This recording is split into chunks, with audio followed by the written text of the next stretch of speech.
Alright, so we're going to go over these kinematic questions. It's going to be like an ultimate kinematic review. But before we go over these 18 questions in um, this year, I think this was 2021, 2022, we need to review our kinematics. So there are going to be four that I want you, well actually, it's like five that I want you to know. Okay, so the first one states that your final velocity, so V means velocity, and these little subscripts indicate final and initial. So our final velocity is equal to our initial velocity plus acceleration times time.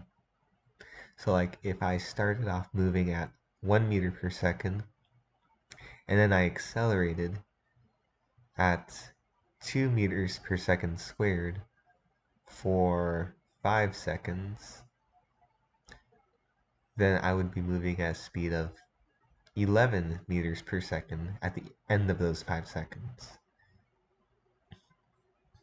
Second equation I want you to know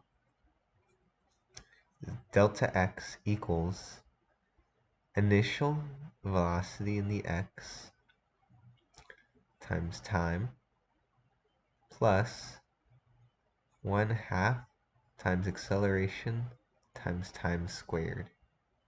You can derive this equation using calculus, but I won't talk about it for now.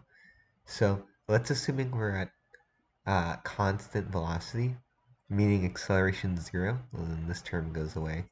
We have delta x equals Vix times t. So what that means, let's say I'm traveling at 2 meters per second for 10 seconds. Well, that means that my displacement, which is what delta x is 20 meters. That's not too bad.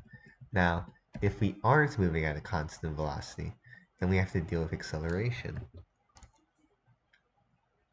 So if we accelerate from rest means we start off at 0 meters per second. So this term goes away. Then it just becomes delta x equals 1/2 at squared. Of course, this is acceleration in the x direction. So for example, like I start from 0 meters per second and I accelerate at a rate of 4 meters per second squared for 5 seconds. Well, that means I moved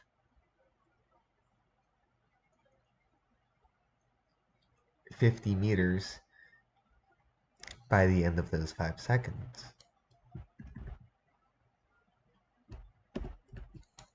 Okay, the third kinematic, final velocity squared equals initial velocity squared plus 2a delta x. So what this means is it's a means of getting, let's say, our final velocity given just our initial velocity, acceleration, and delta x. So this equation is really useful if you have no, if the problem you're dealing with, it doesn't give you your time. Okay, so let's say I start off at 10 meters per second, and then I accelerate at a rate of, let's say, 4.5 meters per second squared over a distance of, I don't know, let's say 100 meters. Then I can get my final velocity by taking the square root of 10 squared plus 2 times 4.5 times 100. And of course I can work backwards. Like if I have final velocity, initial velocity, and my acceleration, I can find my delta x. So a question where that's useful is like, let's say uh, I'm driving my car at a rate of 10 meters per second, and then I have to quickly decelerate. So I decelerate to 0 meters per second, so I stop, and I decelerate at a rate of like negative uh, 4 meters per second squared. Well, then I can find my delta x by doing my final velocity squared minus my initial velocity squared over 2 times my delta x, or 2 times my acceleration, my bad. Um, and so that gets me like 12.5 meters. So it can help to find like how much distance you cover when you're trying to decelerate. Lots of different scenarios. So, I mean, these four right here are really like the main. I mean, these three right here are like the main ones. So, okay. When's it useful to use each one? So, for the second one, if you have t, if you have your acceleration, if you have your initial velocity. The third one's if like you don't have time. And the first one is you don't have delta x. Okay, the fourth kinematics, kind of like a variation of the second one. It states that delta x, I'm actually going to color these last two in like a different color because they're kind of special. They're not like one of the main ones. The fourth one is delta x is equal to initial velocity plus final velocity over 2 times time. So what that is like the average velocity times time. So let's say you have a question where it's like, I start from 0 meters per second, and then I accelerate to 10 meters per second over 5 seconds. And how far do I travel? Well, it's going to be 0 plus 10 over 2 times 5, which is 25 meters.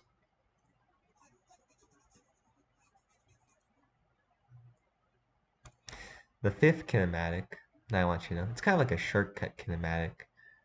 It gets you your range, but only, so get this, it gets your range when you toss a projectile.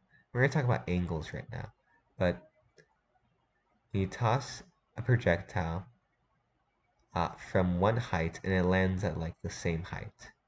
So like if I'm passing like a football to another person on the field, it wouldn't work if like I'm standing on a building and then I throw it to a location that's at a different height. So like the elevation has to be the same. So if you want to get this range right here, you would get that, which is, delta x. That would be equal to v initial squared times sine of 2 theta all over g. And we'll talk about what g is soon.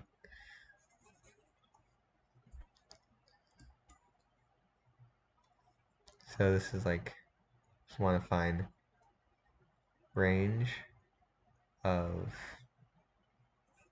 I guess like this scenario. And you want to use this if you don't have acceleration. Kind of. Okay. So like these are like the 5 ones, kind of like the conditions that you should use them in. So let's talk about 2D things. Okay, so we live in a 3-dimensional world. A lot of these equations that I showed right now are useful for like 1-dimensional things. So if we're talking about the 2D plane, which is like a step up, kind of closer to our 3D world, how do I describe something like you know, this motion, like I toss something at an angle and it has like a y distance and it has like an x distance. How do I model that? Well, the thing you need to understand is that if you launch something at an angle, a certain velocity, you can split it into components.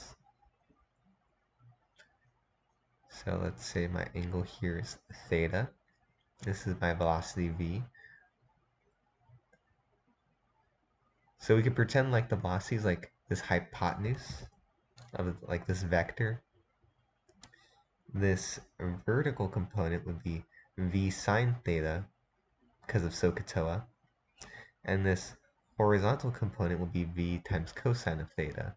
Also, we could get from SOHCAHTOA. So this makes a right triangle. And the second, and so what you can get from this is that the x and y components do not affect each other.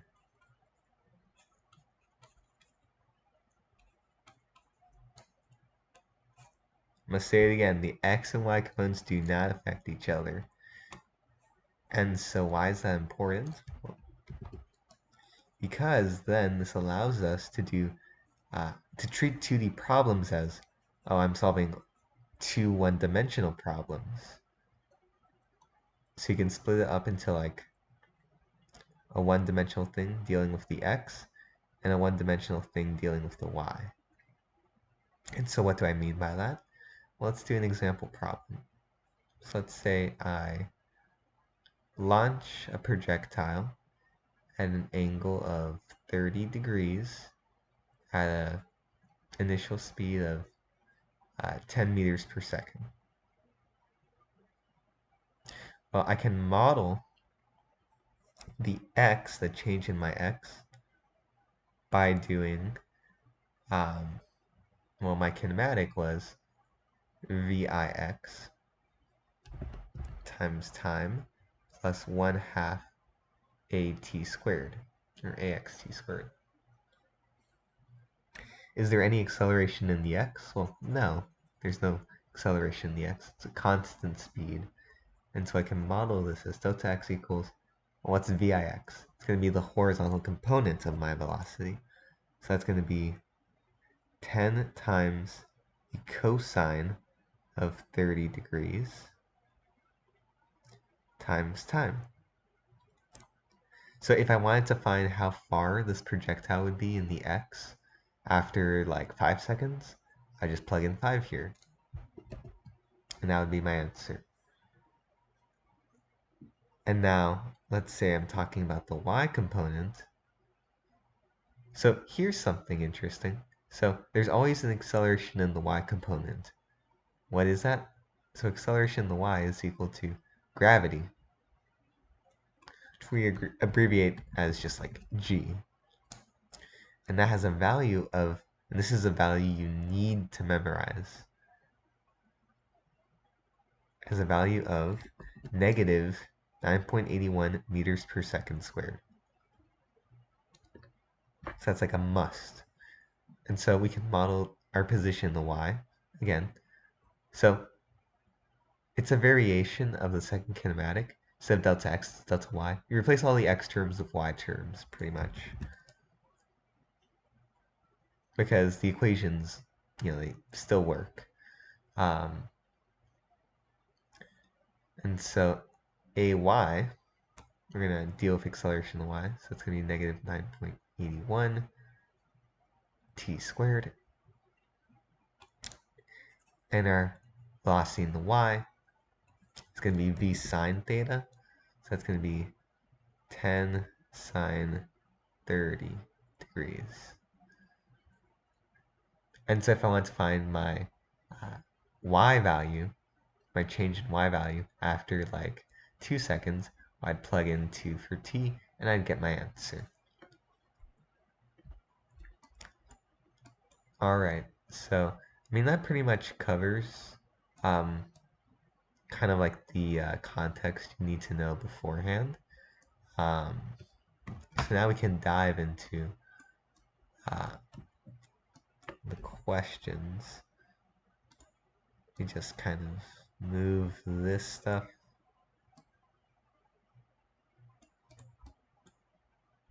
Okay.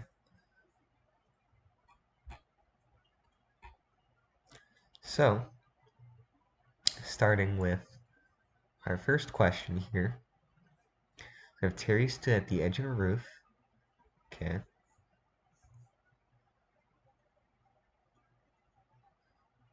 And released a ball from a height 36.6 meters. How fast was the ball moving just as it hit the ground? So we want to know the final velocity. So a good tip for all of these kinematic questions is label what you want to know and what you do know. Okay, so I want to know my final velocity. I do know my initial velocity. You might be thinking, oh, well, it doesn't tell us that. But we do know. When you release a ball from that height, it doesn't say she's throwing it down, right? So that means she releases it from rest. So the initial velocity is 0 meters per second. Our delta y is going to be, uh, remember, delta means, okay, so delta means final minus initial. And so that means our delta is going to be negative 36.6 meters. Okay?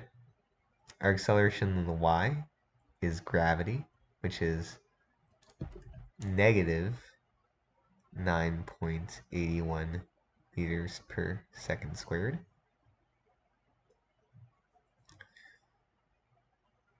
And that's pretty much it. We don't know time. So that's a big clue. When we don't know time, which kinematic do we use? Well, we use the third kinematic. Don't have time. So that's going to be, I'm going to switch it so it's kind of dealing with the y components, because that's what we're dealing with.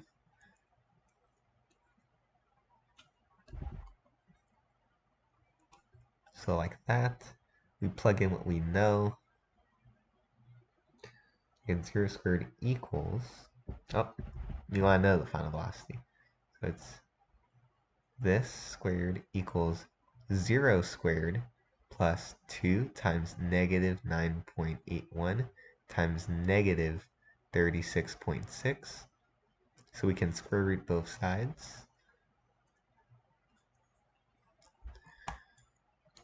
And this should come out to 26.8 meters per second. And so that's answer choice D. It's the correct answer. So you're going to see, like, again, you want to label what you do know and what you want to know.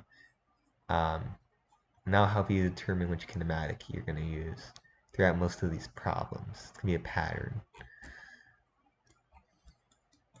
Okay, so this next one. A projectile, okay, so this is a two-dimensional problem. A projectile left the ground at a speed of, so it's going to kind of look like this, at a speed of 56.6 meters per second at an angle of 67.3 degrees above the horizontal. Find the maximum height. Okay, so what do I know? I know VI. I know my angle theta. I want to know my delta y, this maximum height. Now, here's one more thing you want. Oh, by the way, G, right? AY is G, which is negative 9.81. meters per second squared. Okay, but there's one more thing you do want to know.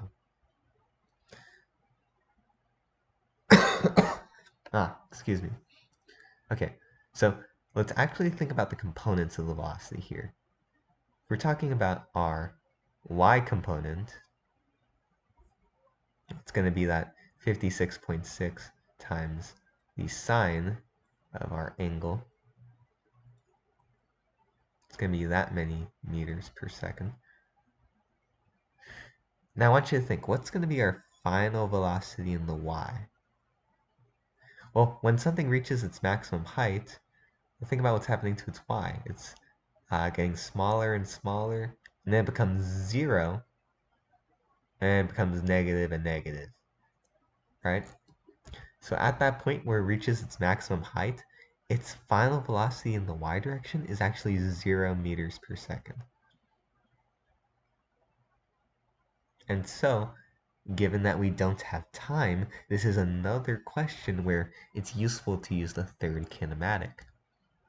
And so, I'll write it here. So final velocity in the y squared equals initial velocity in the y squared plus 2g delta y. Grams 0 squared equals, so that's going to be 56.6 sine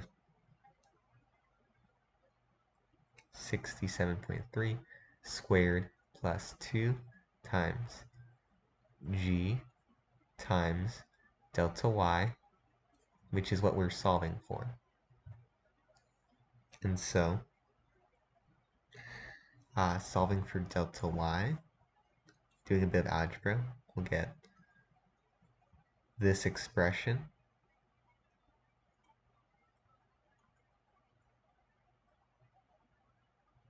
Oh, let me erase that.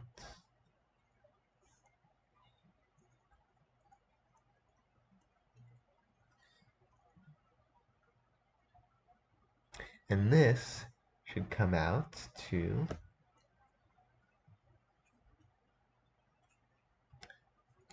wrong question. Okay, this should come out to 139 meters. And so that's going to be the maximum height our projectile reaches. So that's answer choice A.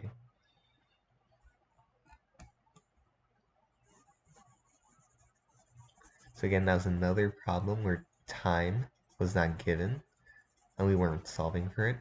So as a clue, we had to use the third kinematic. Okay, this one. Tim, he is standing on a roof. Well, I could do a better job. There we go. Okay, standing on a roof, he threw a rock straight down. So he threw a rock. I don't know why his arm's an arrow. He threw a rock like that. Boom. Straight down at 13.4 meters per second. Okay. Well, we should label it negative, right? Because it's heading down. Okay. The rock was released from a height of 48.7 meters. What was the speed of the rock just before it hit the ground? So this is very similar to the first question we did. So let's think about our initial velocity. This time we actually do have a value besides 0. It's going to be this. Our final is what we're looking for. We have our delta y, which is going to be negative 48.7 meters. We have our acceleration, the y, which is our g value, which is negative 9.81 meters per second squared. And so you know the drill. We're going to pull out the third kinematic again. I promise soon we're going to get to some questions that do not deal with the third kinematic. we're gonna get, actually let me just like write some stuff here. So this is gonna be negative 24.4 squared plus 2 times g, which is negative 9.81 times the delta y of negative 48.7. And so square rooting both sides like this isolates our VFY term, which comes out to 39.4 meters per second. And so that's going to be the speed that this projectile hits the ground with. So it's answer choice D.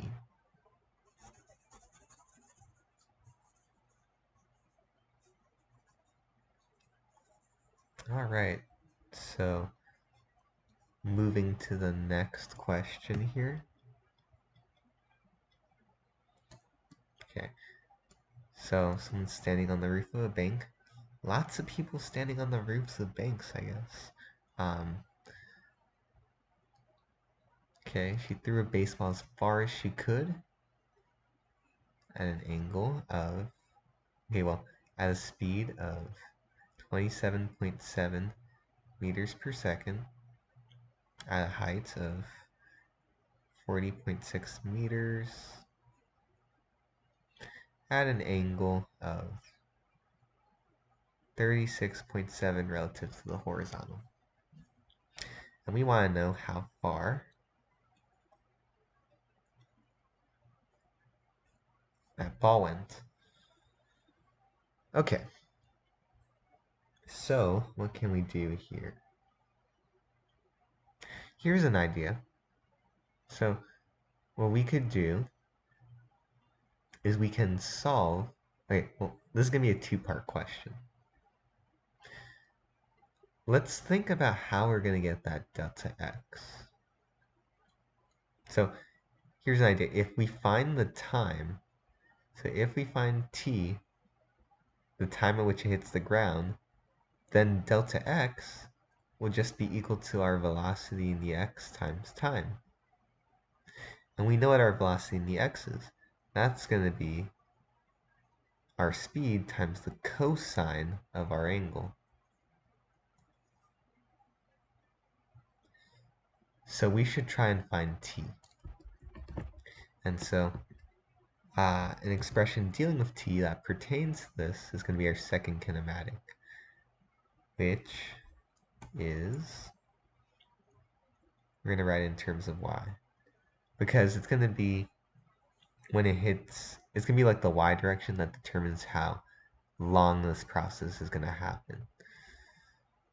If our delta y is equal to our initial velocity in the y times time plus 1/2 gt squared. So we get negative 40.6 equals our initial velocity in the y, which is 27.7 times the sine of 36.7 degrees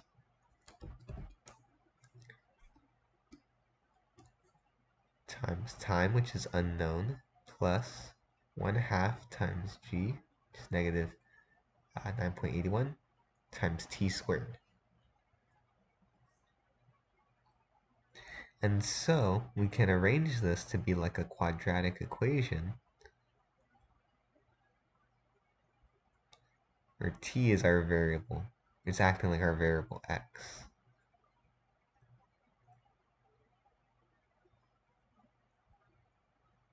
So like this.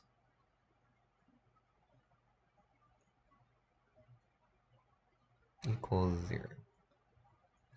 And so we can use the quadratic formula, which is negative b plus or minus b squared minus 4ac all over 2a to get our time, where this coefficient is a, this coefficient is b, and this coefficient is c. So if you get the positive t value, you'll get a t of 5.023 seconds. And now we can plug this back into this expression. And so our delta x is just going to be our velocity in the x, which is 27.7 cosine of 36.7 degrees times 5.023. And that comes out to 112 meters. Just answer choice C. So it's a two-parter. You gotta split things into components, solve for time. So we use like the y equation to solve for time, and then plugged into the x equation to get our distance. Cool, cool, cool. And so, moving on, this question here. Ball is thrown horizontally from the roof of a building.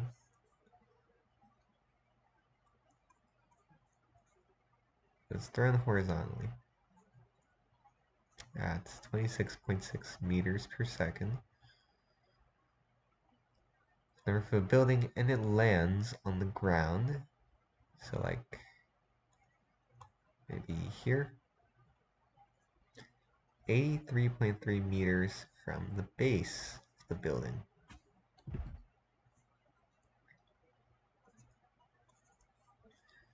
From what height was the ball released? Okay. So we want to know our delta y. Okay, so let's think about what we know. Where we want to know delta y, we know our velocity, our initial velocity in the x is 26.6 meters per second. We know our delta x is this. We know our gravity is, negative 9.81 meters per second squared. And that's really all we know. I mean, one more thing we do know is that our initial velocity in the y is 0. Because he doesn't throw it like with any inclination down. So we have nothing about final velocity, nothing about time. So because we have nothing about time, it might seem that we should use the third kinematic. But again, we have nothing about our final velocity, and that's not really going to help us. We also have nothing about our delta y, so yeah, that won't help us at all. Here's what we can do instead. So we know the distance in the x that travels is equal to its initial velocity times x times time, assuming there's no acceleration in the x, which there isn't. Only acceleration in the y, which is gravity. And we know both of these values. We can solve for time. And then, knowing the second kinematic for our y equation,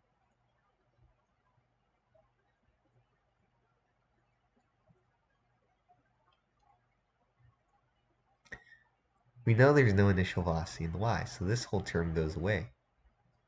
And it just becomes that delta y is equal to 1/2 gt squared. And we know g, and if we solve for t, then we'll know t, and therefore we'll know delta y. So that's going to be our plan. And so, to get t, we're going to do delta x over vix, which is going to be 83.3 divided by, divided by 26.6 meters per second, giving us 3.13 seconds as our time. And now we can plug it into this expression, delta y equals 1/2 gt squared.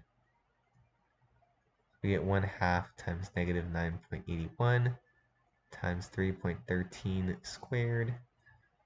That comes out to negative 48.1.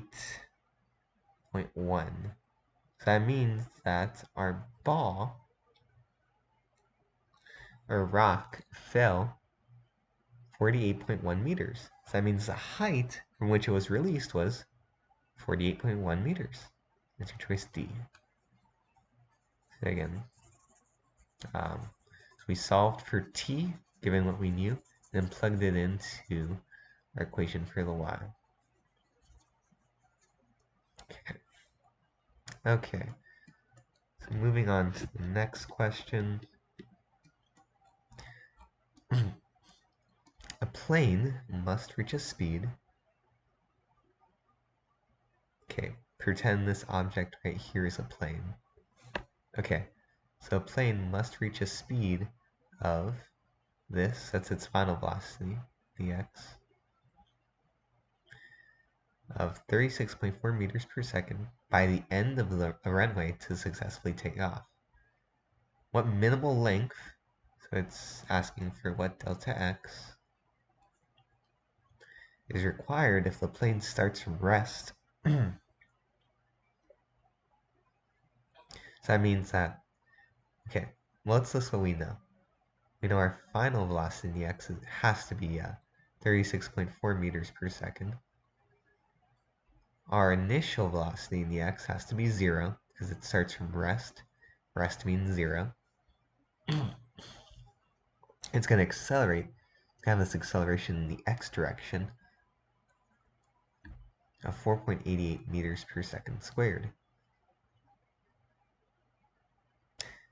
Notice how it doesn't give time. We're only dealing with one dimension. We don't really have anything else to work with. So this is a case where, again, we're going to use the third kinematic. Only this time we're solving for delta x instead of our final velocity.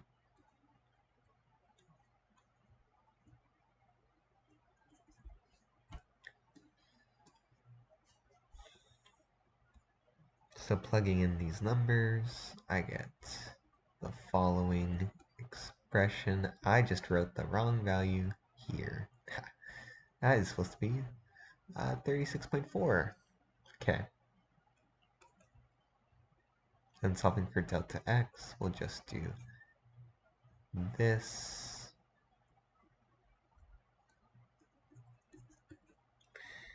And so that comes out to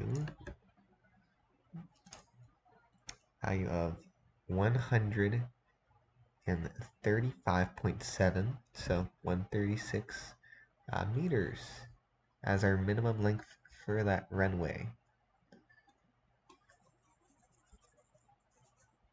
So again, another application of the third kinematic.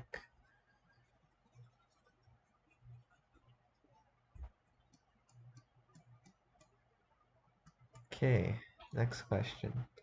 A pine cone drops from a tree onto the forest floor. I'll do my best depiction of a tree. Yeah, add some detail here. Okay, pine cone falls from here, right? So, like that.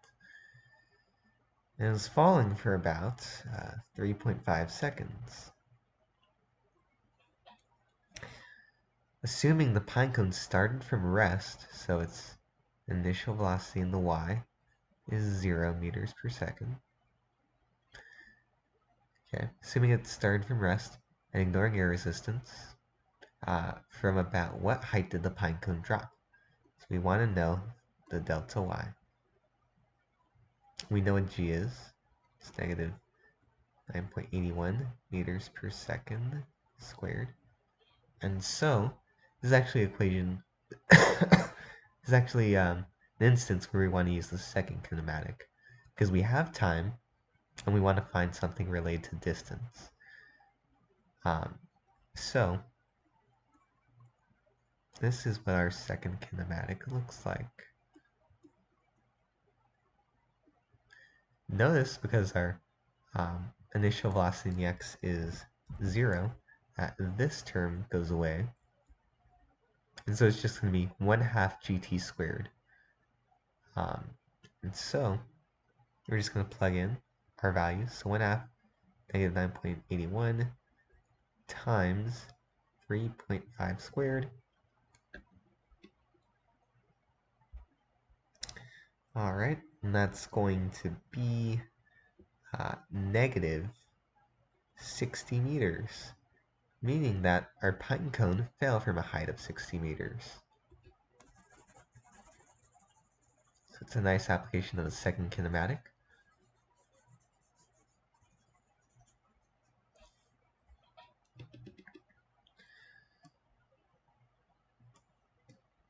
All right. Okay, so a car started from rest and accelerated. Okay, so that means our initial velocity in the x is 0 meters per second. Accelerated at a constant rate, so acceleration in the x is this many meters per second squared. Start from rest and accelerate at a constant rate for 6 seconds. Find the distance the car traveled. So this is actually going to be another application of the second kinematic. So delta x equals vixt plus 1/2 ax t squared. And again, because our initial velocity is 0, this whole term goes away. And so it just becomes delta x is equal to 1/2 ax t squared. And so just going to plug in our numbers here. So 1/2 times this acceleration times this time squared. That's going to come out to about 60.5 meters. And so that's answer choice D. So again, a nice little application of the second kinematic. And, you know, because we've seen it a lot, in general, when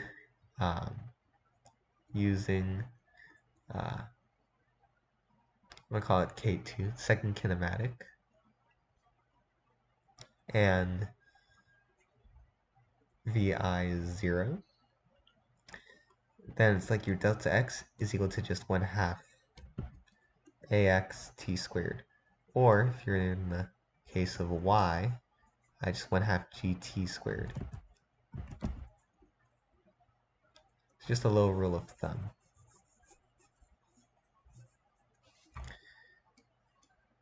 Alright. So then moving on to, I think this is our 9th question. Okay. So a car is traveling at a speed. This is its initial velocity in the x. So I'll write that up here. Initial velocity in the x is 33.5 meters per second. It's traveling at that speed when a cow wandered across the road. The driver hit the brakes and decelerated. So when you hear decelerated, like it's going to be that number, but negative. So its acceleration is -6. Deceleration is 6. The acceleration, deceleration, opposites. So it decelerated at 6 meters per second squared. So its acceleration was -6 meters per second squared. We want to know how much time was required for it to stop. We know our v final in the x has to be 0 because it has to come to a stop. So it almost looks like we have to use the third kinematic, but remember, we're dealing with time here. We want to solve for time. So the third kinematic is not going to help us. It's actually going to be an application of the first kinematic, which says that our final velocity in the x is equal to our initial velocity in the x plus our acceleration in the x times time. And so plugging our numbers in, we had 0 equals 33.5 plus -9.81 times time which is what we're solving for. And so we can solve for time by doing some algebra. And that value comes out to, oh wait, not 9.81. We're not talking about gravity. Plus -6. Okay. That could have been a big mistake there. Okay, so this, right? And we're going to get a time of 5.58 seconds. So that's how long was needed, how much time is required for the car to come to a complete stop, given that initial velocity and deceleration. So nice application of the first kinematic. Okay, 10th problem. A car was traveling at a speed of, okay, so this is its initial velocity in the x.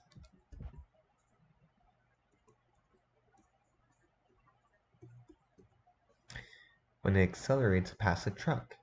If it accelerated uniformly, so this is acceleration in the x, at 1.89 meters per second squared for a time of 4 seconds, was the final speed of the car. So we want to know the final velocity in the x.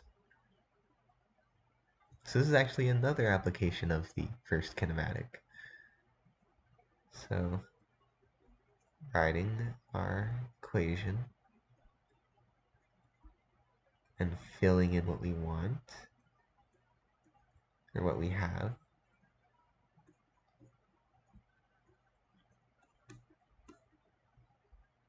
We get that our final velocity comes out to 37.6 meters per second. Answer choice C. So again, another pretty straightforward first kinematic application there.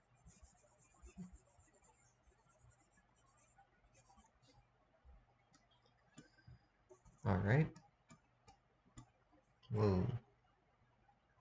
Did I erase that? No, never mind. Okay. So, next question. Eagle swoops down, catches a trout from a river, then flies away. This is a bird, guys. Okay, so it's gonna come and swoop down and flies away. Okay, so when the eagle's traveling horizontally, this is its initial velocity x. Oh wait. When the eagle's flying horizontally at a height of 40 meters, okay, so that's our delta y. The trout squirms free and falls to the ground. Okay, so it's like, it's still flying straight. But it lets go of like the fish.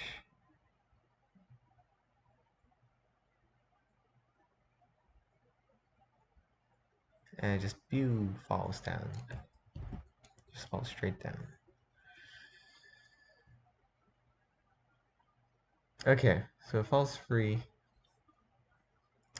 And we want to know how long it takes to hit the ground. I know my G is this. And I want to solve for time.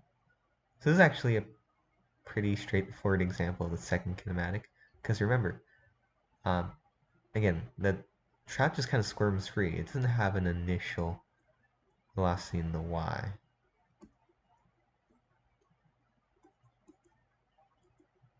And we want to know time. We have some distance. That means we gotta use second kinematic.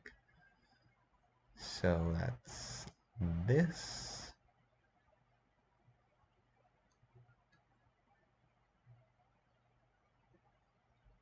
Oh, why did I write delta x? Okay, delta y. Right? This is 0, the velocity in the y, initial velocity in the y. So that term goes away. Then delta y just becomes 1/2. And we get delta y, we fill that in. -40 equals 1/2 times -9.81 times t squared. So we can get t by doing this.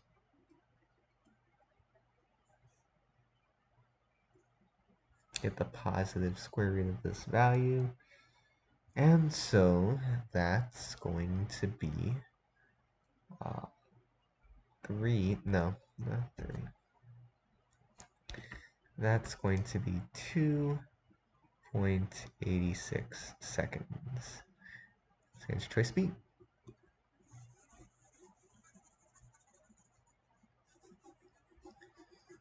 All right.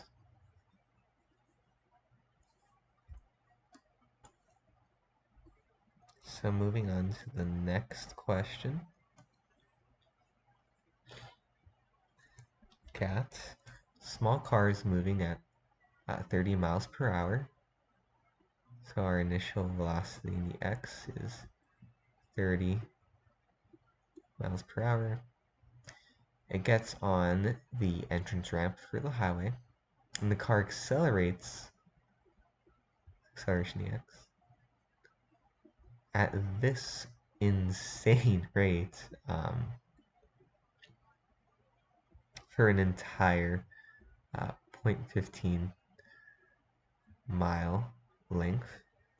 So that's our delta x. We want to know the speed of the car as it enters the highway. So that's its final velocity in the x. And we don't have time. We have our initial velocity. We have our acceleration in the x. We have our delta x. We want to know our final velocity. Classic third kinematic question. And so the equation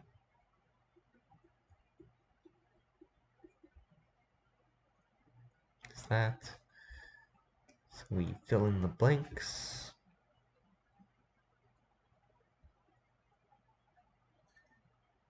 The 30 squared plus 2 times our acceleration times our delta x. We can square root both sides to get our final velocity in the x, which comes out to 61 miles per hour. So answer choice D. So a nice third kinematics question.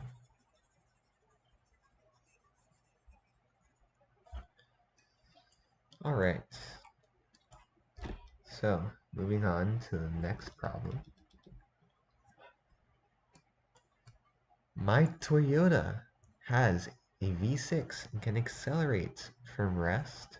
So that's our initial in the x of 0, because rest means 0, 2, so this is our final in the x, 60 miles per hour, which it tells us is 26.8224 meters per second, in a time of 6.30 seconds. And we want to know the distance traveled in this interval. And so if you see this, it can seem like we kind of can't use any of our 3 kinematics to solve this. And so we've got to turn to one of those extra kinematics I had. One of those special ones. In this case, it's going to be this 4th one. Our average velocity times time is equal to our delta x. And so all we're going to do here is say delta x is equal to the average of our initial velocity in the x and our final velocity in the x times time, filling in the blanks. We get that this is going to be 0 plus 26 points that over 2, all times 6.3, which comes out to 84.5 meters. So answer choice B. So again, make sure you know those special kinematics in case you need them. Okay, next one.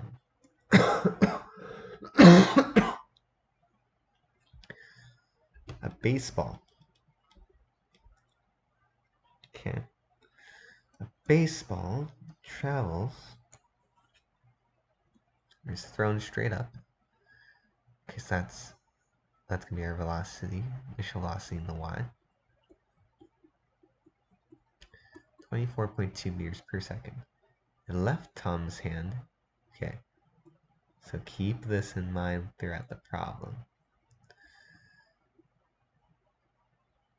Tom's hand's height is 2.02 meters. Anyways, so the ball's going to go up that speed, and we want to know the maximum height that the ball reaches. I know my g is this. I know my final velocity in the y, when it reaches its maximum height, has to be 0. And I want to solve for that delta y. So keep this in mind. When we find like this final like height, using our equations, it's going to give us this height from its initial position to its final. But remember that after we get our delta y, we need to add back this 2.02 meters to get the actual height above the ground that the baseball reached, not just the height above its initial starting position of Tom's hand. So this is going to be a third kinematic question, because we don't have time. We've got a bunch of these other things that are involved in the equation. So we get 0 squared equals this squared plus 2 times this times delta y, which is what we're solving for. So we can solve for delta y by doing a little bit of algebra, which comes out to, it's going to be, I think, 24 or 29.85. So let's take that value. We're going to add back that initial height, Tom's hand. It's going to come out to about 31.87 or 31.9. Answer choice D. So it involved a little extra step, but it wasn't too bad. You just had to remember to add that height, Tom's hand, back. Okay, last 4 questions. Okay, so number 6. A projectile was launched so like that.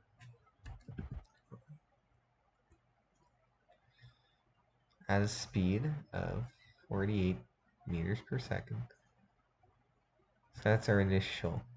And that's not the initial in the y or the x. That's like its initial in like this kind of mix of it.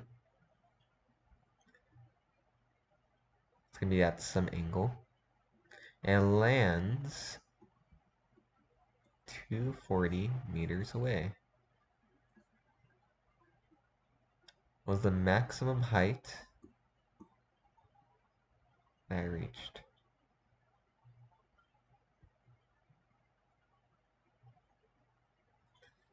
I know my G is this. I know my delta X is this. I'm probably going to need my angle theta. I want to know what my delta Y is. And so using our kinematics, it's super not obvious how we should approach this. So this is actually like, whenever like you're thinking about your 3 kinematics, and it's like, oh, I don't think I can use any of these. Think about the 2 shortcut ones, and this is actually going to be an application of that 5th one. That gets you the range of a projectile. Your range is just, your delta x. And so it's this. Initial velocity squared times sine of 2 theta over g. So let's write that here. So delta x equals initial velocity squared times sine of 2 theta over g. And so how is this going to be useful for us? Well, if I knew what my theta was, then, well, given the fact that I know that my final velocity in the y is going to be 0 at that maximum height, I could use the third kinematic. I could use this equation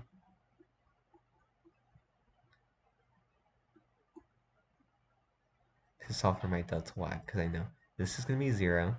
This would be 48 times the sine of theta squared plus 2 times, and I know this value. So if I knew this, I could solve for delta y. So I need my angle theta, which I can get using this equation. So plugging in what I know, that's going to be 204 is equal to v squared. So it's going to be this times sine of 2 theta. Okay, by the way, this should be like absolute value of g. Or like, yeah, you take the absolute value. So we're just going to say like 9.81. And so we can solve for theta by doing a bit of algebra. It's going to be this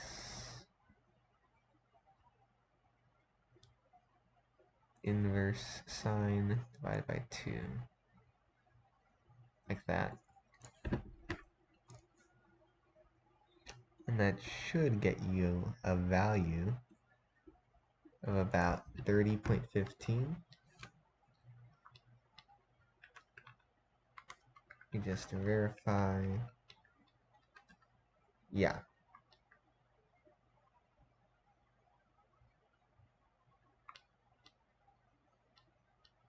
Okay. So now I got my theta, I can plug it in to this third kinematic. So it becomes 0 squared equals 48 times sine of 30.15 degrees squared plus 2 times g times delta y. Therefore, delta y is going to be this value.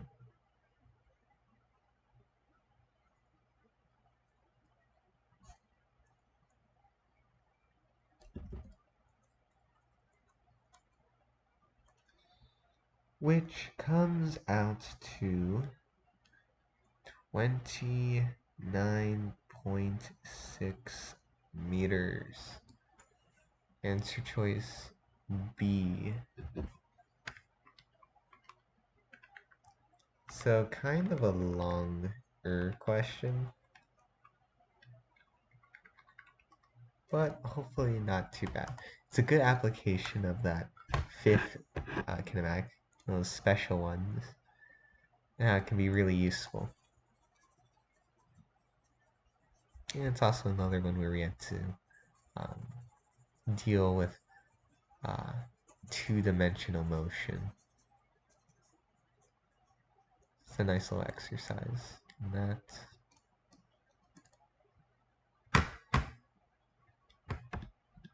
Okay, so now,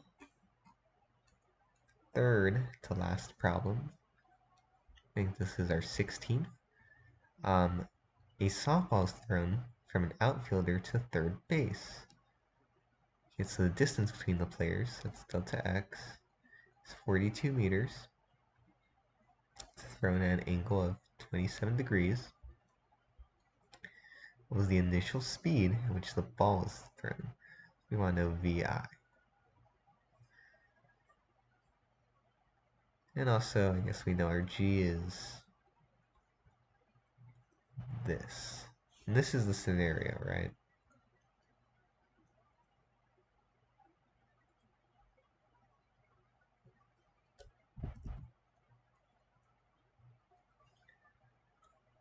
So, this is actually another application of that special third kinematic, which, as you recall, is delta x equals VI squared times sine of 2 theta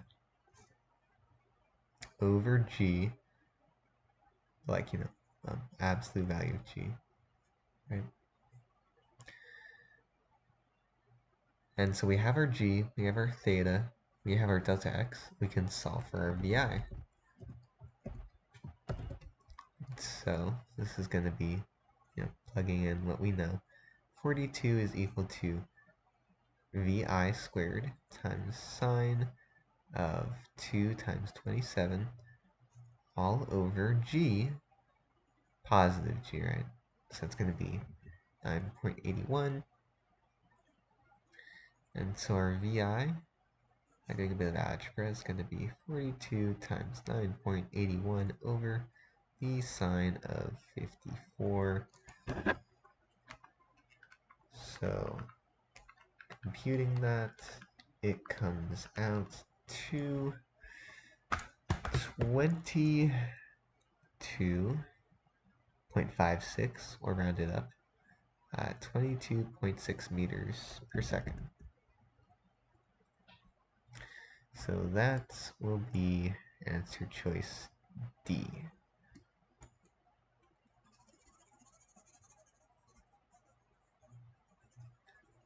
Alright. Final two problems. These are going to be the hardest ones. I think these are from region and state. So, get ready for some nasty problems.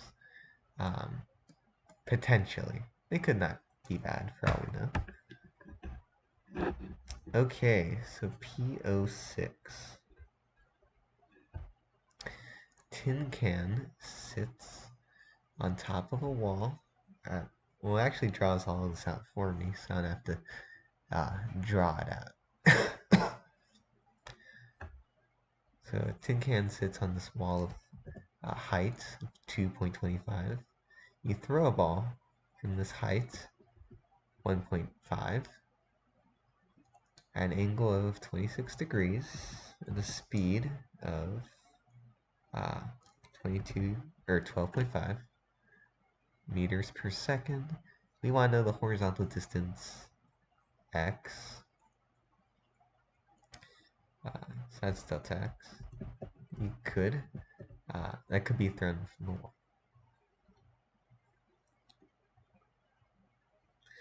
Alright, so let's label stuff. Initial velocity is this. Our angle is this. Our delta y at the point where we hit is going to be, well, think about it, it's going to be 0.75 meters, the difference between these two heights. Okay, I know my g is negative 9.81 meters per second squared. And so here's what we can do. We can use our second kinematic. We're going to solve for time. Here's what we're going to do. Because we could get delta x, we did our Vx times time. And we know what our Vx is. It's going to be Vi times the cosine of theta. And so if I knew this and this, I could get this. So we're going to have to solve for time. And so kind of begs me to use the second kinematic.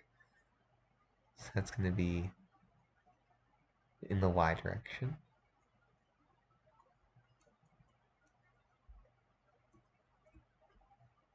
And so plugging our numbers in, we get the following.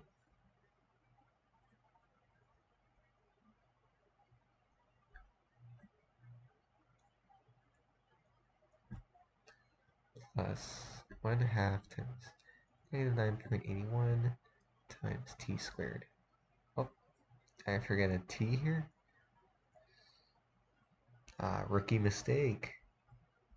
Okay. And so this is going to be another time where we have to arrange this into a quadratic and then use the quadratic formula to solve for t, which is kind of like acting like our variable x in a quadratic.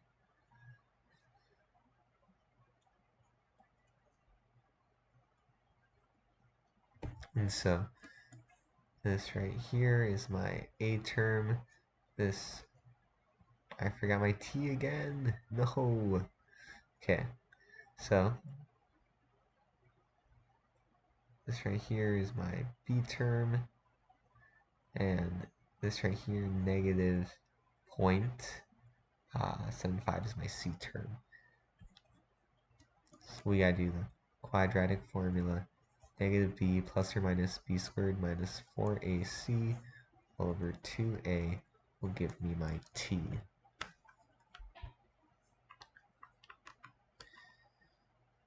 And so, doing the calculation right now.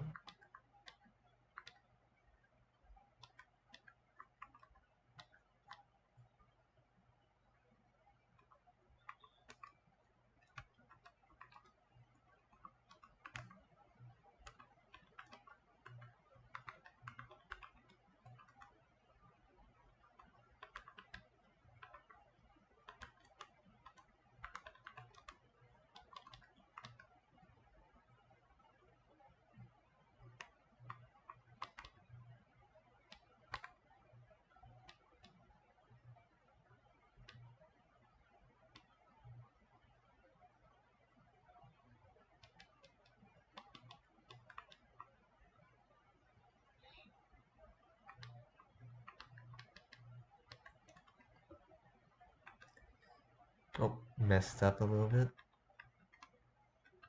That's easy to mess up on these. That's why it's a 2-hour test. You got a lot of time to make mistakes and amend those mistakes.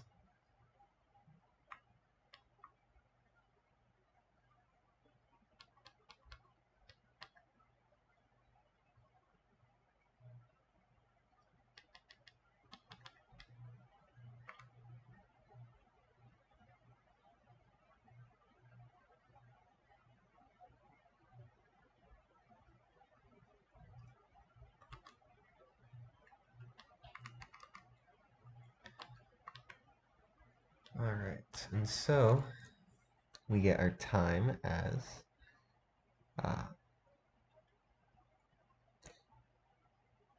0.1597 seconds. And so now we can plug that into here. And so we get delta x is going to be equal to our velocity in the x, which is 12.5 times the cosine of 26 degrees times our time of 0.1597. And so that's going to come out to 1.79 meters. Answer choice C. So a long question, we had to use quadratic formula, split things into components, work with two-dimensional kinematics, but we're good. And so moving on to the final problem from state. It's a fun question. So we got a hot air balloon. Today you're taking a ride in the basket of a hot air balloon. I don't know if this is what a hot air balloon looks like. It's like, I don't know, maybe I'll add some color. Some color for the final problem.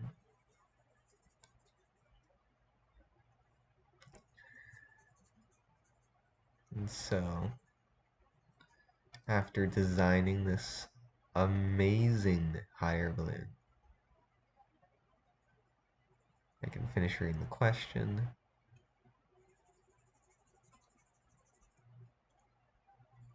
So I've got me in a hot air balloon. Okay, so I'm in the basket of a hot air balloon and it's starting to rise. So it's taking lift. It's actually rising with a constant acceleration. So this is an acceleration in the y, a positive acceleration in the y. That's a first of 2.55 meters per second squared. Exactly 3 seconds, so t equals 3. 3 seconds after lifting off the ground, you throw a ball out of the basket. Okay, you throw the ball with a velocity relative to u. This is just the velocity in the x, right? Initial in the x of 8 meters per second. Assume the ground is level and that the launch point is directly beneath the basket. Okay, so how far does it land? So this is, we want to know delta x.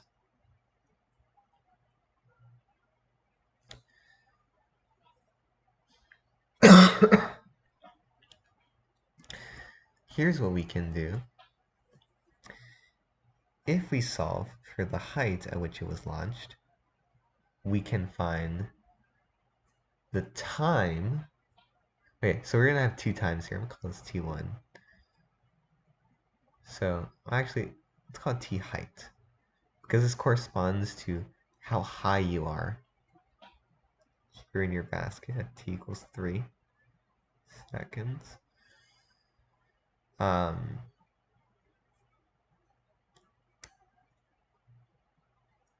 The second time I want to solve for is the time that it hits the ground. If I find that time, well, then I can calculate my delta x by doing my velocity in the x times my time. This would be time 2, I'm calling it. And I know what my velocity in the x is. It's 8. This is just 8 meters per second. So if only I had time here, then I could calculate my delta x. So we're going to solve for that time. And so, to get that time, I would be using my second kinematic. Delta y is equal to my initial velocity in the y times time plus 1/2 gt squared. This is t2. And I know what my initial velocity, well, actually I don't know. I do not know my initial velocity y, and I do not know my delta y. So it kind of seems a bit silly to do this, but here's the thing, I can solve for these actually. How can I solve for my delta y? Well, listen, from the ground it's accelerating up at 2.55 meters per second squared. And this happens for 3 seconds. So actually, if we do the first kinematic for my velocity in the y, well, I start from rest, so that's 0, plus my acceleration times time. I get my velocity in the y at 3 seconds is 7.65. And also, I get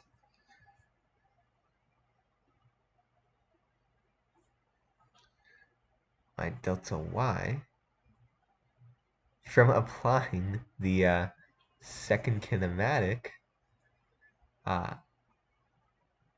by doing this. So my initial velocity of like the air balloon is 0, right? That's 0 times time. So yeah, it's like VIYT plus, this is 0, right? So it goes away. Plus just 1/2 AYT squared. And so delta y is going to be 1/2 times AY, which is 2.55, times t squared, which is 3 squared. And that is, what is that? That will be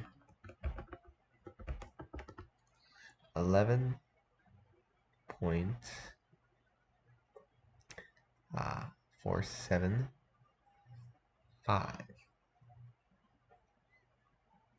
And so I already had to do like 2 different kinematics to set up what I'm going to do for this kinematic.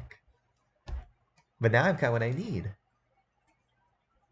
And so I can write this. So the ball's going to fall from this height, so I'm going to make this negative. And then our initial velocity is this times time plus 1/2 times negative 9.81 times t squared, again t2. And so then we're going to arrange this into a quadratic. It's a long problem. But we can deal with long problems. So, like this. And this right here is my A term. This right here is my B term. This right here is my C term. So we're going to do the quadratic formula. Negative b plus or minus b squared minus 4ac all over 2a will get me this t2 that I desire. And so, writing out this equation,